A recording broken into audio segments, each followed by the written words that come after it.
And the plasma injector's hum was a familiar song, a deep thrum that vibrated through the deck plates and into the soles of Nate Romero's boots. And as a senior mechanic for Kessler Station, Nate knew the rhythm of every engine type that docked. And the freighter, the Matriarchs, was no exception. He worked by field, and tweaking a diagnostic sensor here, tightening a conduit clamp there with grease-stained hands, each motion instinctual. And the air in the engine bay was thick with the heat from the coolant lines and the faint musky odor of the ship's engineer. "Hold the pressure steady, and row," Nate said to the Groove Key engineer, his voice calm and even, carrying just above the injector's purr. He was leaning deep into the maintenance housing, and the collar of his jumpsuit pulled down to combat the bay's stifling heat, and the motion exposed the back of his neck and shoulders where the skin was a mottled patchwork of pink and peeling white. A low grelly chucko echoed in the bay, and "Fragile mammal," Raw rumbled. The groove engineer was a tower of muscle and faded green scales, and his hide had a leathery texture and chips marred the points of the bony crest running down his spine. He tapped a thick clawed finger against his own forearm, and, producing a dry clicking sound like knocking stones together. "A little light and you fall apart. My hatchlings have tougher skin," and Nate eased himself from the housing and wiped a smear of coolant from his cheek with the back of his hand. He grinned at his friend. "This is strategic regeneration, and out with the old, in with the new. You ought to try it sometime. Might brighten up that gloomy green of yours." Rao snorted, a puff of warm, dry air. "And my green is the color of a job well done." "What were you doing?" "Trying to stir down a star." "Sure leave," Nate said, stretching his back with a groan. "Went to Ridian 5, and they have real beaches. Sand, water, the works. And a star that tries to cook you alive, apparently," Ramu said. He gave what passed for a Gruvak smile, and the corners of his large golden eyes crinkling. "We could all light insensible doses filtered through a nice thick atmosphere. Or better yet, a station viewport," and he finished his work on the pressure regulator, the numbers on his console glowing a steady, reassuring green. "There, stable. Now you get back to your shedding," and they rolled his shoulders and winced as the fabric of his jumpsuit scraped against the tender skin. "I think I just need a new coat of paint. That's all." And the joke ran for 3 days, ever since Nate had returned from his brief vacation. Soaking up a distant star's light, even if it hurt a little, was a piece of home for humans, and a comfort that defied easy explanation. It was a reminder of sun-drenched afternoons. The pain was temporary, so he laughed. Ramu rumbled and the matriarch's heart beat on, and in Kessler Station's primary cantina, the gravity well. A dozen languages blended with the clatter of mugs and the sizzle of a nearby grill, and the air was a blend of a dozen aromas. The sweet yeasty scent of groove grog, the sharp citrus tang of Avorian energy gel, and the sharp crackle from a Senian's personal energy field, and underneath it all, the ever-present smell of fried food. Nate breathed it in. It was the smell of a crossroads, and of a place where stories from every corner of the charted galaxy came to rest for a while. He sat at a small circular table with Ramu and a younger Gruvik. Chi, and she was an apprentice trader, her scales of vibrant green that shimmered with hints of blue and gold in the bar's dim lighting. She scanned the room, and her golden eyes wide and bright, her small frame vibrating with a restless energy. She had joined their table with a polite but unyielding insistence, and Rama took a long pull from his mug of frothing grog.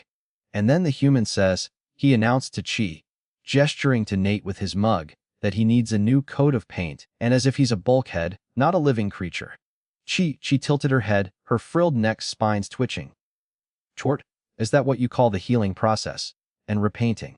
"It's a joke, hatchling," Ramu said, patting her shoulder with a heavy hand. "Humans have all sorts of strange phrases, and you should hear the ones he uses for malfunctioning engine parts." Nate smiled and sipped his beer, and a passable synthetic brew that was among the few human-friendly options on tap. "We have to get creative. Things break in more ways than there are words for broken," and Chi watched her focus absolute as if cataloging every detail. She leaned forward, tapping her claws on the tabletop. "And how long did you spend exposed to the star's light to cause such a reaction?" she asked, her voice a quick melodic chirp. Nate shrugged. "I don't know, a few hours maybe, and I fell asleep on the beach." "A few hours," she repeated. She narrowed her eyes slightly, and the light was direct, unfiltered. "As direct as it gets," Nate confirmed, "and blue skies, sunshine, the whole package.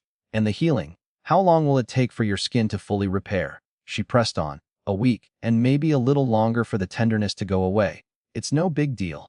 It happens, Rao chuckled. It happens to him. Sensible. Well, and scaled folk like us have the good sense to avoid it.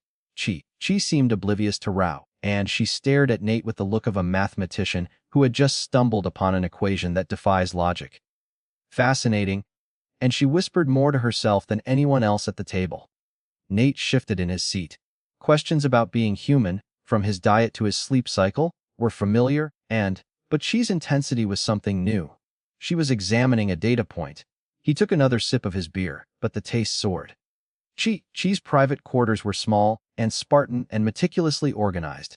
She stacked data waivers in neat piles, their edges perfectly aligned, and she had charted her trade manifests and cargo schedules on a holographic display that pulsed in the room's center.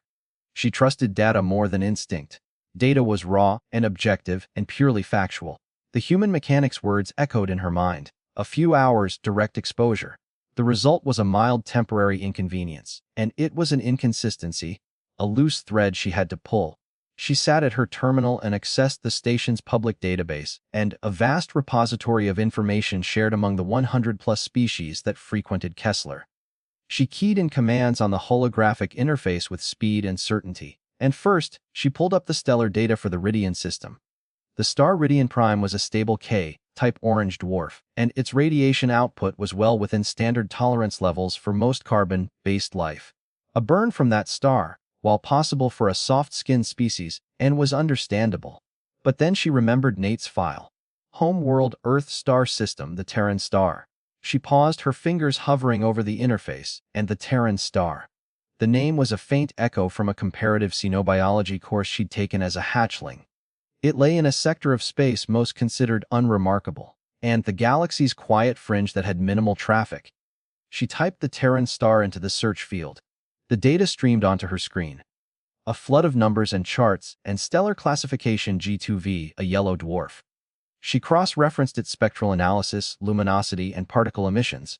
Next, she opened another window, and the standardized biological hazard index used by every major species in the Galactic Compact, and it was a simple color-coded chart that correlated stellar radiation types and intensities with their effects on living tissue.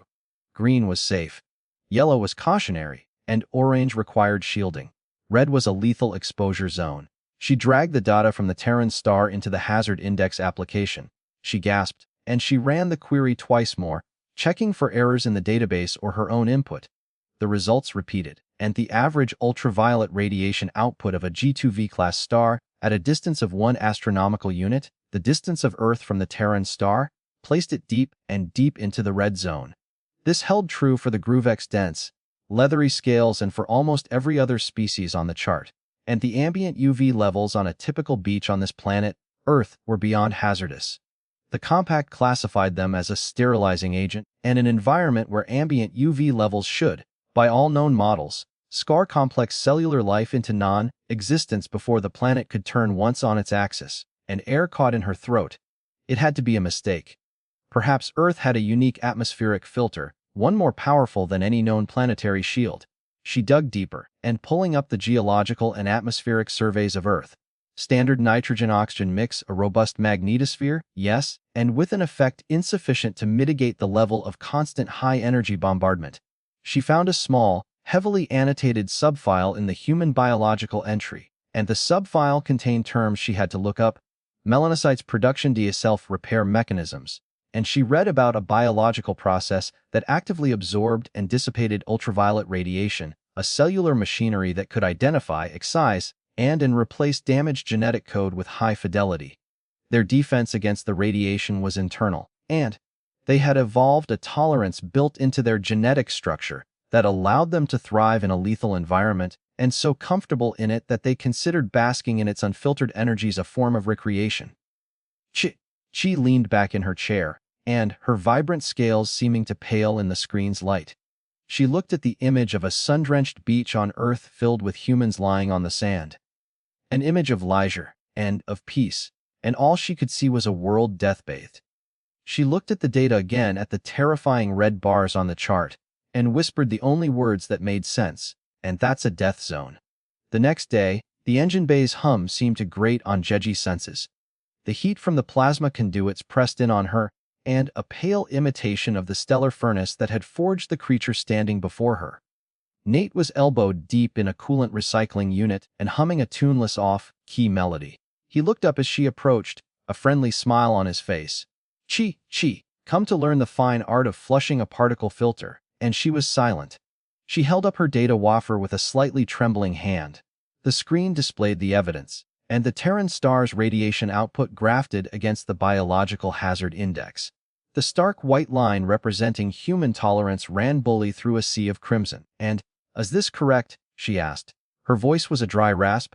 Nate looked from her face to the screen, his smile fading. He wiped his hands on a rag, and his movements slow and deliberate. The numbers and charts were clear, but he recognized the look in her eyes, and it was the same stunned expression he'd seen on spacers who'd survived a catastrophic hull breach. A mix of terror and awe. He felt a sickening lurch, and the kind that came just before a bulkhead failed. This was about more than peeling skin. The quiet life he had built on Kessler felt fragile. He let out a long, slow breath, and he could only confirm it. The data was the data. Yeah, he said as he spoke with a wariness that went deeper than a long shift. Yeah, and that's about right. Chi processed his confirmation. Her frills flattened against her neck. The friendly, fragile mammal she studied vanished, and in his place stood a creature forged in a crucible of unimaginable intensity. The gulf opened between them. A sudden chasm and his own foreignness struck him, and Chi found Rao in the mess hall, a frantic drumming in her chest. Rai, she said, her voice tight. We need to talk. He looked up, and crunching down on a particularly plump grub. If it's about the cargo manifest for the Cetus shipment, I already told you the weight distribution is off, and you traders always try to squeeze in one more crate. It's not about the shipment. Torshi slid the data wafer onto the table in front of him, and the hazard chart still glowing on its screen. It's about Nate. Rao glanced at the screen, then back at his food. The Sunburn hatchling, and are you still pestering him about that? Let the mammal shed in peace. Just look, she insisted, her voice sharp. Her claw trembled as she pointed toward the screen, and that red area is the lethal radiation zone for our species, for almost every species. That white line, that's the recorded tolerance for a human. Rao paused, and a grub halfway to his mouth. He looked at the chart again, his focus lingering this time. He squinted, tracing the lines with his claw. The label for the Terran star, and the star of Nate's home world, and its output levels registered. His smile faltered, his expression shifting to confusion. This is a simulation? He asked, and his voice quiet. It's public data from the Galactic Compact Stellar Survey, she said. It's accurate. Rao set the grub down, and he stared at the screen for a full minute, the mess hall's noisy clatter fading into a distant hum. He remembered Nate complaining about the tender skin on his back, and he recalled his own jokes, calling him a fragile mammal. He had laughed at a creature who napped in an environment that would boil his own blood, and the memory of the joke burned with ignorance. The subtle shift began as the story spread, its source initially obscure, and Rao in his stunned silence mentioned it to another groove on the dock crew. That dock worker while loading cargo mentioned it to a hulking ammonia-breathing pilot, and the pilot waiting for clearance in the traffic control lounge brought it up in a hushed conversation with Ely Chakril, and its upper limbs gesturing while the lower pair steadied its personal slate. The joke about a sunburn became something else. It became a piece of lore. A startling and frightening fact whispered in corridors and shared over drinks. The human mechanic, and the one from a death world who treats a sterilization bath of radiation like a pleasant afternoon. The whispers twisted and grew with each telling, and some claimed humans regenerated. Others said their blood could neutralize radiation, and still others whispered they were the descendants of beings who had tamed a vengeful star. The change was subtle. Aliens would nod respectfully, but quickly look away, and Rao provided the clearest measure of the new distance between them. When Nate reached for a tool, Rao would have it waiting for him. His movements quick and differential, and the friendly insults gave way to quiet, formal questions about Nate's well-being. Is the temperature comfortable for you, Nate, and do you require a radiation shield for this task, Nate? In the mess hall, a space would always open up around him. Beans would nod respectfully as he passed, and their expressions a mixture of apprehension and awe. Conversations would dip to a murmur when he sat down, then resume with a strained artificial casualness, and he ceased to just be another mechanic on Kessler and became the human. One afternoon, a young Grooves technician, still a hatchling, and dropped a heavy grab spanner near Nate's foot. The tool clanged on the deck plates. The young Groovac flinched back, his frills flattened, and an expression of primal terror on his face, as if Nate himself were a source of sudden dangerous energy. Nate just bent down, picked up the spanner, and then handed it back to him. "Careful with this," he said, "and it'll take your toes off if it lands wrong." The technician stared at him wittied before snatching the tool and scrambling away in silence, and Nate stood there for a long moment, the spanner's ghost weight still in his hand. He had always been an outsider. Now he was becoming a monster, a cryptid in his own life, and his simplest actions now held the weight of terrifying power. He wanted only to be invisible. Instead, he was the most visible being on the station, and the summons came on a standard data wafer delivered by a silent floating drone. The wafer held an invitation, phrased more like a command, and to meet with a Vorian Consortium representative. Nate's first instinct was to delete it. His work lay outside the Vorians' usual interests, but ignoring a summons from the Consortium was a reliable way to have one's work contract terminated, and the office occupied a space in the pristine corporate sector of Kessler, a world away from the engineering deck's grit and grease. Scrubbers kept the air free of all scent, and a Voran named Vaughn greeted him. He was tall and thin with a large gray head. A sharp-tailored suit encased his form. Every gesture was minimal, serving a direct purpose. And Mr. Romero, Baron said, his voice a dry toneless hum. He began speaking immediately. "Thank you for your punctuality. Please have a seat." The chair's design, meant for a Vorian's anatomy, forced him into an awkward posture. Nate perched on the edge of it, feeling out of place in his stained work jumpsuit, and Farron brought up a holographic display between them. It showed a planet orbiting a volatile star of brilliant blue. The planet's surface was a blasted, sun-seared wasteland, and data scrolled rapidly beside the image. Extreme radiation levels, atmospheric particle decay, thermal spikes. This is Sora X1A, Fen stated, "As you can see, and the compact currently classifies it as uninhabitable. And the primary obstacle to resource extraction is the prohibitive cost of radiation shielding for both personnel and equipment." Nate stared at the display, and he felt a coldness spread from his gut. Our analysts have been monitoring anecdotal data streams originating from this station. Fen continued, and his large ink-dark eyes fixed on Nate. Specifically, data concerning your species' unique biological tolerances. The information, if accurate, and represents a significant paradigm shift in our risk-benefit analysis for operations, in so-called death zones. And he swiped a finger across the display and a contract appeared, shimmering in the air. The numbers on it were staggering, and enough to pay for his sister's schooling a dozen times over. The Vorian Consortium would like to offer you a consulting position, and we want you to lead a survey team to Scoria X1A. Your presence would allow us to test the viability of reduced-cost shielding and environmental suits, and your species' biological tolerance for radiation could reduce our operational expenditures by a significant margin.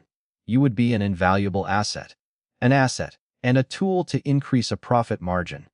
Nate looked from the astronomical sum on a contract to Aaron's placid face. He thought of the beach on Ridian 5, the sun on his skin, and that had been his choice, a moment of calculated risk taken for a feeling of home. This was a request to walk into a furnace, because his biology made him cheap labor. "And, thank you for the offer, Mr. Vaughn," Nate said, his voice polite but firm. "I must decline." Vaughn tilted his head a fraction of a degree, "and I may have been unclear regarding the compensation package." "You were cleared," Nate interrupted. "The answer is no. I'm a mechanic. That's all. Have a good day." And he stood up and walked out of the sterile, silent office, leaving Vaughn staring at the contract, his placid features still, suggesting a deep confusion. And he had presented an optimal, profitable course of action, and the asset had refused. The outcome was illogical, an error Vaughn was conditioned to correct, and Chi had seen the Consortium drone deliver the summons to Nate's workshop, and after seeing the drone and watching him walk toward the corporate sector, with his shoulders bowed in a resignation, she was beginning to recognize. She had waited, and lurking in a nearby corridor, a cold knot of guilt in her gut. When Nate emerged from Vaughn's office, the drained look on his face confirmed her fears, and He looked as if some vital part of him had been cataloged, appraised, and tagged for acquisition. She scurried to catch up with him, her claws clicking nervously on the deck. And Nate, what did he want? Nate kept his pace steady, and his gaze fixed on the far end of the corridor, as if the grease-stained familiarity of the engineering decks was a safe harbor. And he wanted to offer me a job as a radiation sponge on some burnt-out rock. She stopped in her tracks, and her frills drooped and her vibrant scales seemed to lose their luster. "This is my fault," she whispered, her voice choked. "I was just curious. And I never considered that someone would try to use it to use you." Nate stopped and turned to face her. Anguish filled her golden eyes. Her body coiled with tension, and his own anger eased. She was different from Vaughn, different from the whispering crew members. Just a kid who had followed a thread of data, and unaware of the predator waiting at the end of it. "Hey," he said, his voice gentle. "It's not your fault. You read the data. You didn't create it. If it wasn't you, and it would have been someone else eventually." He offered her a small, tired soul. "It's okay," I said. "No, it's over." "It's not, is it?" Torshi countered, and already calculating the next move. "Ivorian accepts no. Only when profit is futile. He'll go to your superiors. He'll find another way to apply pressure." She was right, and the quiet life Nate wanted was gone. "So, we'll figure it out," Nate said, and the word we hung in the air between them, solid and real. For the first time in days, and a flicker of partnership sparked between them. Chi's frills perked up slightly. Resolve replaced the guilt on her face. This was more than a theoretical problem, and she had a friend to protect. They found their sanctuary in a place the station's crew had long forgotten. A decommissioned storage hold on one of the station's oldest and most secluded sublevels. The air was stale and dusty, and the only light came from a single flickering maintenance panel. And surrounded by forgotten crates and obsolete machinery, they could speak freely. Nate settled onto a large rusted container, the metal groaning under his weight, and Chi paced back and forth in the narrow space, her restless energy filling the small room. "There has to be a way to make them stop," she said, thinking aloud. "And we could file a harassment complaint with the station administration." Nate shook his head. "Against the Voron Consortium. We're a mechanic and an apprentice trader, and they're a major freight mover in the sector. They would dismiss our complaint before we finished filing it." He fell silent, staring at the dusty floor, and his skills were for repair, a world away from fighting battles. He'd taken this job, this life so far from home, for a simple reason. "I have a sister," he said, and the words feeling strange after he had kept them inside for so long. "Mia, she's smarter than I'll ever be. Wants to be a planetary botanist, and the tuition for the university on Proxima Centauri is substantial." He looked up at Chi, his expression open and earnest. "That's all this is about for me. I do my job, and I send the credits home. She gets to study weird alien plants. That's the whole plan." The plan accounted for engine repairs and tuition payments, and it excluded becoming a corporate asset or a biological wonder. He leaned back, resting his head against the cold bulkhead. "And you know what I was thinking about on the beach on Ridian 5? Our parents would take us to the coast in the summer. The sun on your skin after you get out of the cold water, and it's like plunging into a power source. It feels like home." He gave a short, humorless laugh. "It's funny. The thing that makes me human, the connection to my star, and it's what's making everyone here treat me as something other than a human." She stopped pacing. She looked at Nate, at this quiet and competent man whose greatest wish was to provide for his family and remember the warmth of his home. Complex ties of clan and commerce bound her people, the Gruvak, but she understood loyalty in the fierce protective bond of family. In this dusty, forgotten corner of the station, the data point and biological anomaly dissolved, and revealing Nate as a person, and she saw the stakes were higher than she had ever imagined. They were fighting for his privacy and for his definition of home.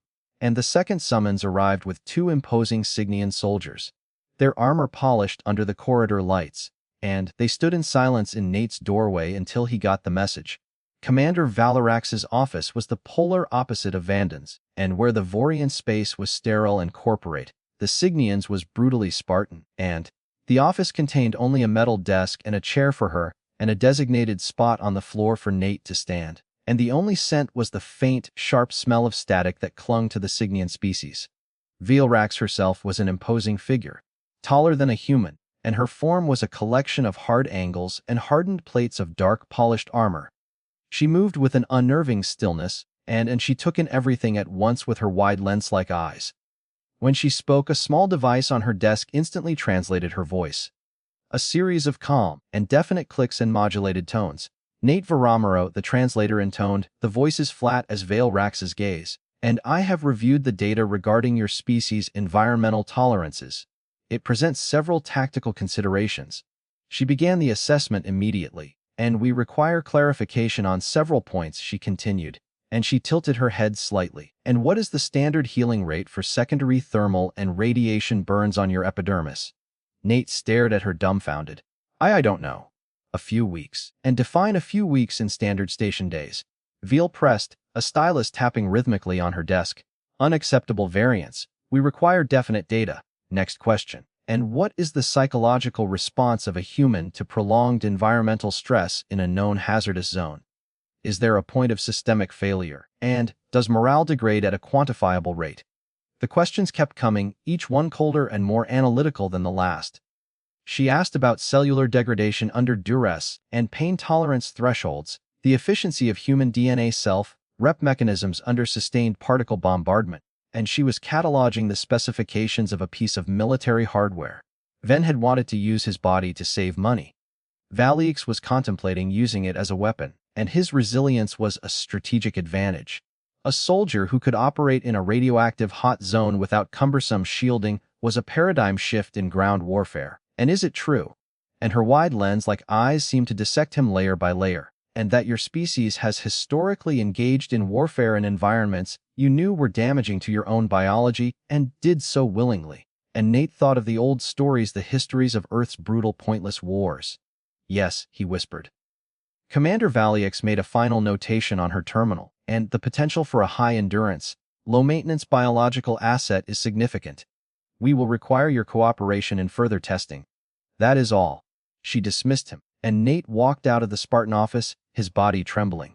He felt plundered, and, as if they had looked at the essence of what allowed him to live and breathe, and had seen only its utility. He was a resource to be exploited, a weapon to be sharpened, and the walls of Kessler Station, once a symbol of his quiet, independent life, were beginning to feel like the walls of a cage. Back in the cramped silence of his quarters, and Nate felt the full weight of his situation settled on him. The station's life support systems hum, usually a comforting background noise, and now sounded like the breathing of a great beast that had him in its jaws. The consortium and the Cygnian military had trapped him on one side, and a corporation saw him as a cost-saving measure.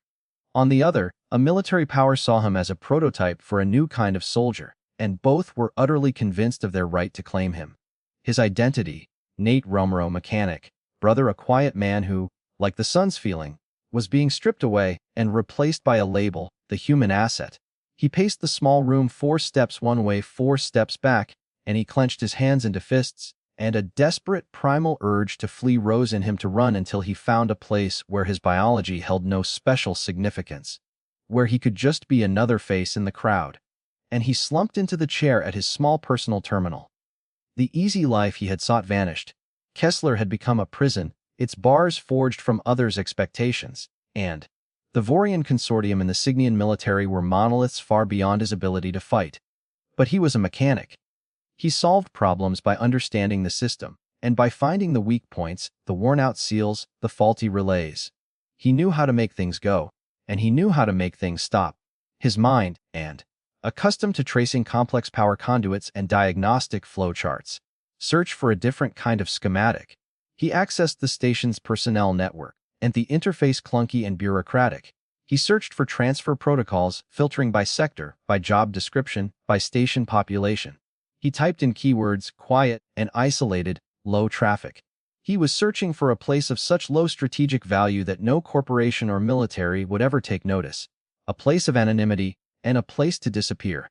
Chichi, true to her word, worked the problem from her own angle. While Nate searched for a destination, she cleared the path.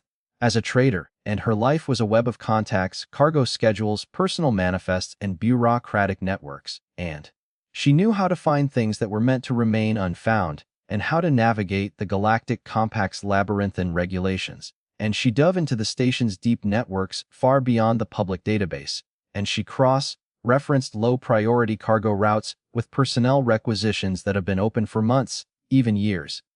She was looking for a forgotten corner of the galaxy and a dead-end job that was perpetually vacant. And she found it, and it was a single low-priority opening for a Class 3 maintenance technician on the Tier 7's communications relay in the Eridanus Deep sector. The sector was a vast and sparsely populated expanse of old, dim stars and vast stretches of void, and the relay station was a lonely automated outpost responsible for boosting hyperwave signals across the empty gulf of space, and the job required a single technician to perform routine maintenance and diagnostics. The tour of duty was 3 standard years. The station's population was 1, and it was perfect.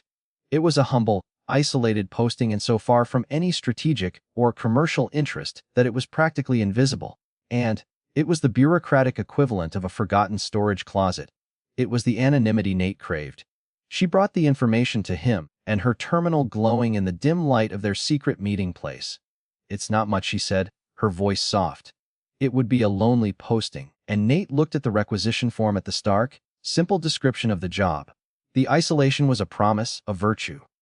A place free of crowds, far from corporations, and beyond the reach of the militaries.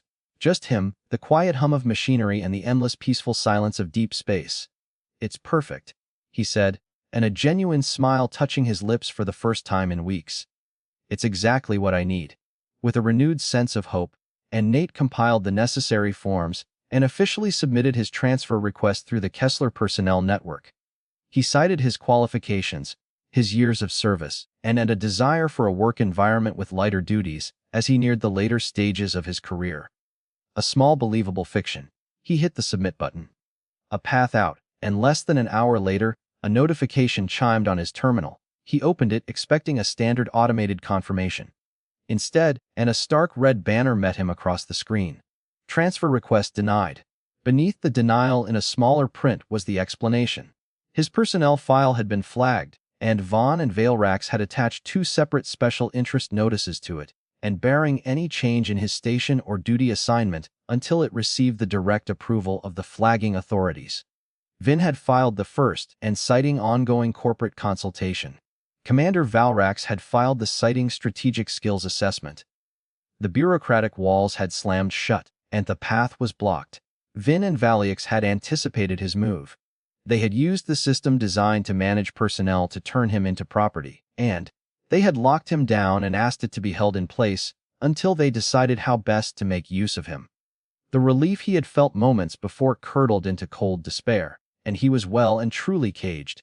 She was in the middle of a frustrating negotiation. She was trying to acquire a shipment of high-grade tauarium capacitors for her clan, but her supplier, a stubborn Grumach known for his intransigence, held firm on the price. He had a monopoly on the station's supply, and he knew it, and she had argued with him directly, but his position was rigid. Frustrated, she took a break, pacing the bustling trade floor. Her mind, however, kept working the problem, and, with a boulder removable, she had to find a way around it. She scanned the public trade boards, her brain processing hundreds of listings a minute, and her search shifted from capacitors to leverage, and she found it. A surplus shipment of refined beryllium-gallium alloy had just arrived on the station and flooding the market. It was a common component, but she happened to know from a previous deal that her stubborn Grumach supplier's primary buyer was an FTL drive casing manufacturer, and those casing required that exact alloy. An idea sparked a sideways solution. She stopped arguing with the Grumach. Instead, she contacted the seller of the beryllium-gallium, bought up a significant portion of the surplus at a low price, and then approached the FTL drive manufacturer. And she offered them the alloy at a rate that significantly undercut the Grumach's usual supplier. The manufacturer, always looking to cut costs, eagerly accepted, and a few hours later, she received a furious message from the Grumach. His biggest customer had just canceled their long-term contract, and he was now sitting on a massive inventory of capacitors that were now difficult to move. 20 minutes after that, she received a new offer from him for the beryllium capacitors. The price was now miraculously reasonable.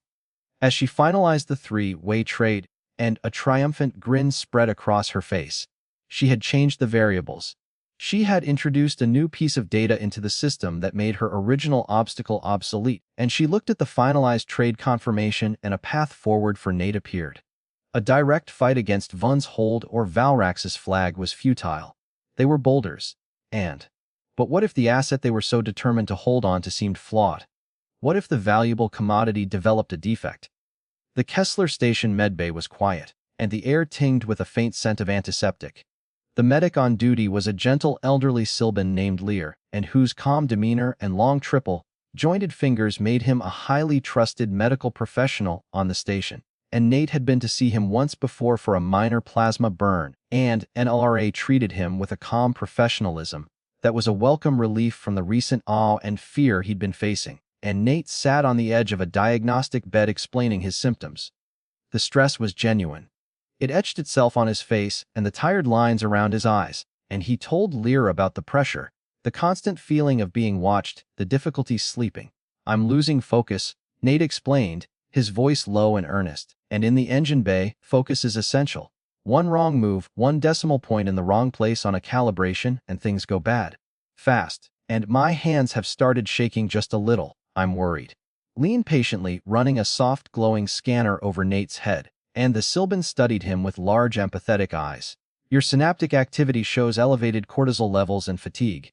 You are, to use a human term, severely stressed. And there's a thing," Nate said, choosing his words with care. "It's a rare human condition. I've read about it. Chronic environmental dissociation syndrome, and it can happen to humans who spend too much time away from a star like their own. Neurological stuff, lots of fine motor control, impaired judgment, and they say stress makes it worse." Lear tilted his head, assessing the medical database. He found one condition, rare, lacking extensive study, but officially documented, and its primary symptoms match Nate's description perfectly. The unique nature of human biology, which the entire station was now gossiping about, and made a unique neurological condition tied to their home environment entirely plausible. And the Sylvan looked from his database back to the tired humans sitting in front of him. Before him sat a man under immense pressure, seeking a way out, and his purpose was healing. Administration was another's concern. His duty was to his patient, and toward. "Your self-diagnosis appears consistent with the available data in my own readings," Lear said, his voice gentle. He made a notation on Nate's official medical file, and diagnosis: early onset chronic environmental dissociation syndrome. Symptoms include minor neurological degradation, loss of fine motor control, and impaired focus. And the condition is known to be exacerbated by high-stress environments. Recommend transfer to a low-stress, low-stimulus environment for patient well-being. And the flawed data had been introduced into the system. With the medical diagnosis officially in Nate's file, Chi went to work, and the frantic apprentice gave way to a master strategist, subtly sowing the seeds of doubt. Her first target was Vaughn's assistant, a nervous, career-climbing Vorian named Dell, and she accidentally ran into him near the corporate sector's energy gel dispensary. She put on a masterful performance of concern, her voice hushed and worried. "Well, and I hope I'm not overstepping, but I heard about Nate Romero's diagnosis." She began, her frills drooping sadly. "The chronic environmental dissociation syndrome, and it's just terrible. I'm so worried for him."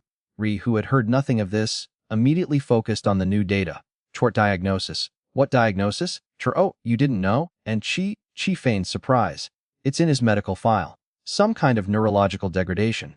Apparently, his fine motor skills are starting to go. It's a tragedy, of course, and I'm sure it won't affect the consortium's project. And what are the odds that an asset with a progressive neurological disorder would adversely affect a high-risk long-term colonization initiative, and the potential for unforeseen complications must be statistically negligible?" Ree's large, ink-dark eyes widened slightly, and the gears of risk assessment were turning in his corporate mind. An unstable asset was a liability. A long-term project built around a liability was a bad investment, and he skewered away, already composing a memo for Vaughn. Her next move was even more subtle.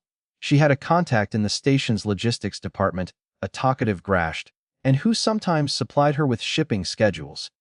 She knew he often shared drinks with some of Commander Valrax's junior officers, and over a casual conversation about incoming military supplies, she steered the topic to personnel readiness. "It's a shame about the human mechanic," she sighed, and shaking her head. Such a unique biology, but so high maintenance. I hear their nerves start to fray in anything other than low-stress environments, and prone to something called disassociation. Makes them unreliable for versatile deployment, and I'd imagine you can't build a strategy around a soldier who might lose focus at a critical moment. It's a logistical nightmare, and she knew the word nightmare was an exaggeration, but she had chosen the word logistical perfectly. To the hyper-efficient Cygnian military, and a logistical complication was a cardinal sin. An unreliable unit was worse than a weak one, and the information couched in the language of efficiency and reliability would find its way to Commander Valrax. The perfect weapon came with a fatal design flaw, and Nate's final move was his most direct. Yet, he cloaked it in the simple, undeniable language of safety. He requested a formal meeting with the Kessler Station administrator and a stern but fair Burnian woman named Ty. He entered her office as a concerned employee, foregoing grievances or accusations against Vin or Valrax, and his official medical file had already been transmitted to her desk ahead of the meeting.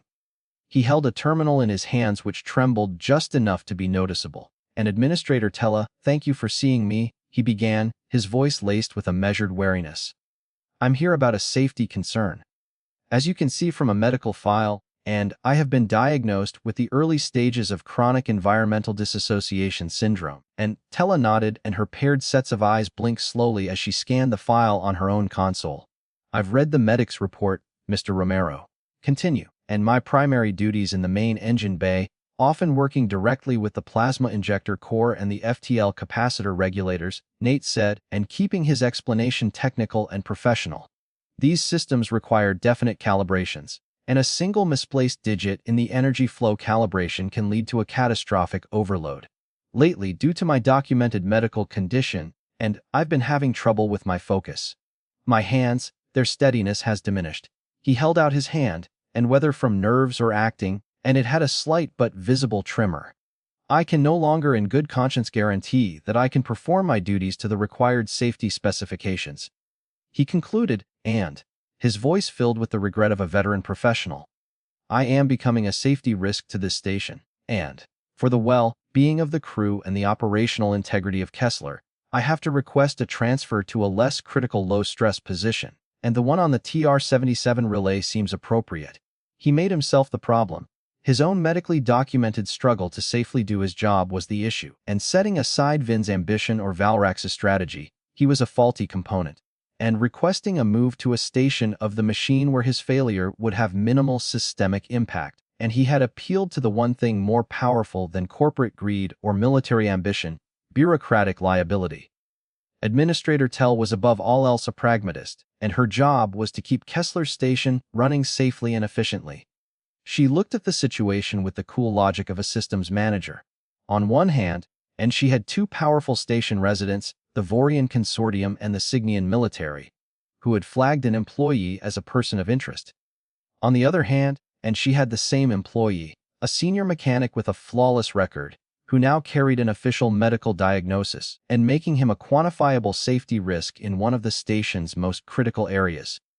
The station's own medic had recommended a transfer, and the employee himself was citing safety protocols, and the potential profit Vaughn might gain and the potential strategic advantage Virax might acquire were abstract future possibilities. And a plasma injector overload was a concrete immediate disaster that would fall directly under her responsibility. She sent 2 notifications, and one to Vaughn and one to Commander Valax.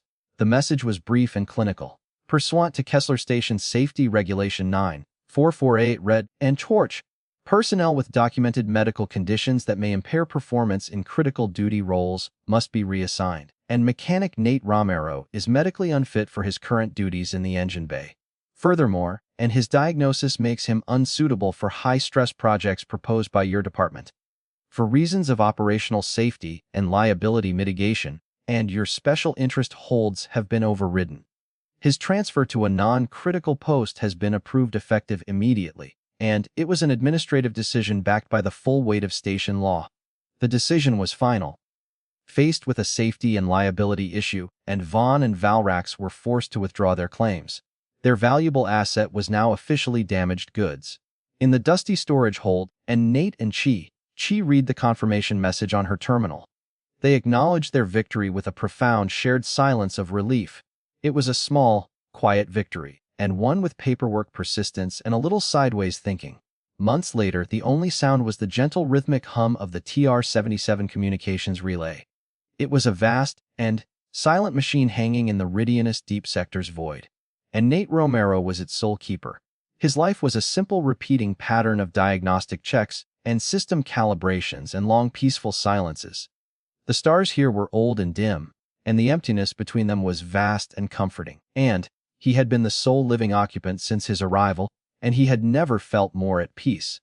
A soft chime from his personal terminal echoed in the control room's quiet, and a new message. He opened it. The sender ID was Chi-Chi. Her message was a long one full of her characteristic energy, even in text, and she told him her clan had been so impressed with her success with the thorium deal and her novel approach to interspecies problems that they had promoted her. And she was now a junior trade liaison assigned to a new route serviced by a human crude freighter, the Odyssey's End. They are fascinating, she wrote. They make jokes, and whose meaning escapes me, and eat food that is terribly bland. But they are kind. My clan elders believe understanding your people's social dynamics and the way you build your crews like a clan, even with strangers, is a new frontier for trade. They assigned me to learn, and I wanted to learn from your kindness in addition to your resilience. Nate smiled as he read, a genuine, easy smile that reached his eyes, and he felt a surge of pride for his young friend. The message ended with a final question. P.S. Did your sunburn ever heal? And he leaned back in his chair and absently touched his shoulder through the fabric of his clean, unstained jumpsuit. The skin was smooth and whole, and the peeling in the pain a distant memory. The relay station's quiet hum was the only sound for 1,000 light years. He was alone. He was anonymous. He was home, and he typed back his reply. All better. When this tour is up, the first thing I'm doing is finding a beach,